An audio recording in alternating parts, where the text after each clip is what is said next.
Hi friends, இன்றைக்கி நான் உங்களுக்கு நூல் பரோட்டா எப்படி பண்ணுறதுன்னு காணிக்கிறேன். ரொம்ப ஃப்ளேக்கியாக ரொம்ப சாஃப்டாக இருக்கக்கூடிய ஒரு பரோட்டா ரெசிபி. இதுக்கு கூட சால்னா ஏதாவது குருமா ரொம்ப நல்லாயிருக்கும். இது நான் சேர்த்து வச்சுருக்கிறது முட்டை சால்னா.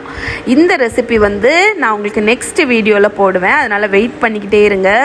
இப்போ நம்ம பரோட்டா டோ பண்ணிடலாம். பால், வெதுவெதுப்பான பால், சுகர், உப்பு, எண்ணெய் நல்லா மிக்ஸ் பண்ணிவிட்டு மைதா மாவு போட்டு நல்லா மிக்ஸ் பண்ணிடுங்க. இதோட அளவு எல்லாமே கீழே டிஸ்கிரிப்ஷனில் கொடுக்குறேன், செக் பண்ணுங்கள். ஸோ நல்ல ஒரு டோ ஃபார்ம் ஆகிற வரைக்கும் நல்லா கம்பைன் பண்ணிவிட்டு ஃபஸ்ட்டு நான் எப்போவுமே டோலாம் மிக்ஸ் பண்ணும்போது ஸ்பூனை வச்சு ஸ்டார்ட் பண்ணுவேன். அப்போ தான் கையில் நமக்கு பிசு பிசுன்னு ஒட்டாது. ஓரளவுக்கு டோவும் பாலும் கம்பைன் ஆன உடனே நம்ம கையை வச்சு நல்லா நீட் பண்ணிக்கணும். ஒரு 5 நிமிஷம் நல்லா பிசைஞ்சு விடுங்க. ஸோ நல்லா நீட் பண்ணும்போது உங்களோட டோ பயங்கர சாஃப்ட் ஆகும்.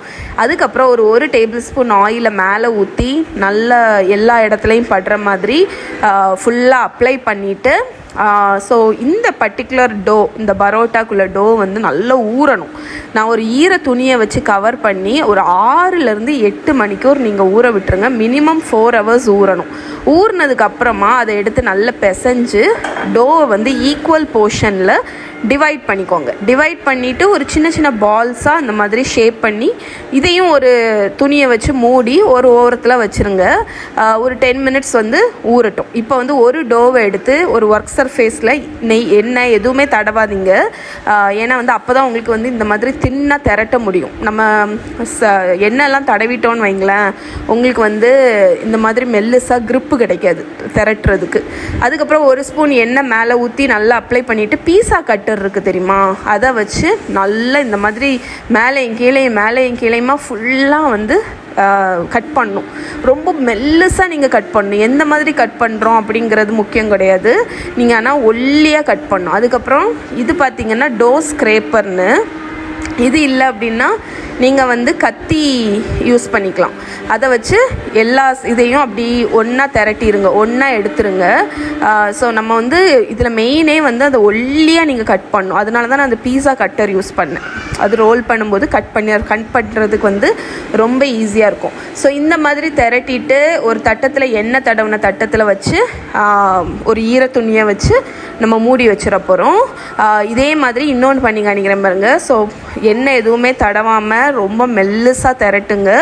திரட்டிட்டு பீஸா கட்டர், அந்த ரோல் ஆகும்ல அந்த கட்டரை வச்சு நல்ல சின்னதாக ஒல்லியாட்டு ரொம்ப தின்னாக ஸ்ட்ரிப்ஸ் மாதிரி நல்ல மேலேயும் கீழேயும் கட் பண்ணுங்கள். ஈவனாக இருக்கணும்னு அவசியமே கிடையாது.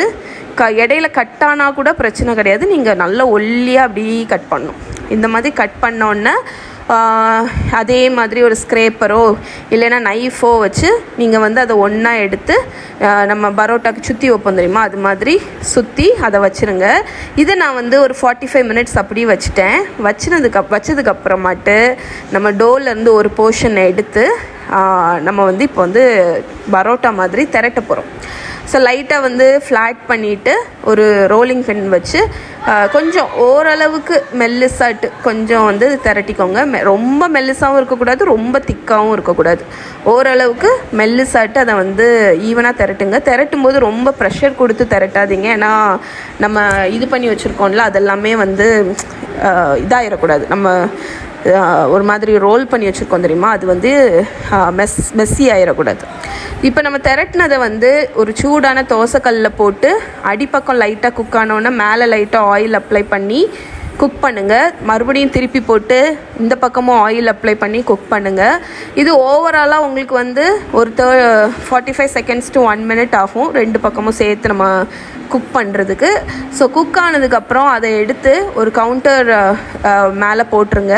போட்டுட்டு சூடாக இருக்கும்போதே நல்லா அடிக்க போகிறோம். ஸோ அடிக்கிறதுல தான் உங்களுக்கு அந்த பரோட்டாலேருந்து லேயர்ஸ் எல்லாமே செப்பரேட் ஆகும். ஸோ நல்லா சூடாக இருக்கும்போதே இதை பண்ணுங்கள்.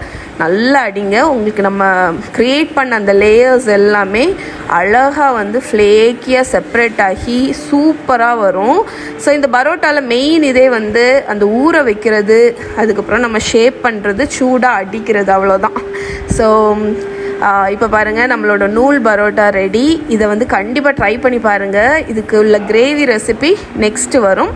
ஓகே, ஸோ இதோட ரிட்டன் ரெசிபி வந்து கீழே டிஸ்கிரிப்ஷனில் இருக்குது.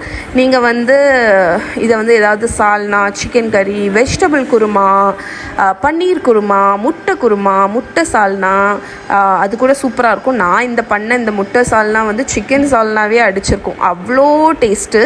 நாளைக்கு இல்லை, ஒரு 2 days கழித்து நான் உங்களுக்கு இந்த ரெசிபி வந்து ஷேர் பண்ணுறேன் நெக்ஸ்ட் வீடியோவில். அதை மறக்காமல் செக் பண்ணுங்கள். இதோடு இன்றைக்கி வீடியோ முடிச்சுக்கிறேன். இன்னொரு வீடியோவில் உங்களை மீட் பண்ணுறேன். பாய்.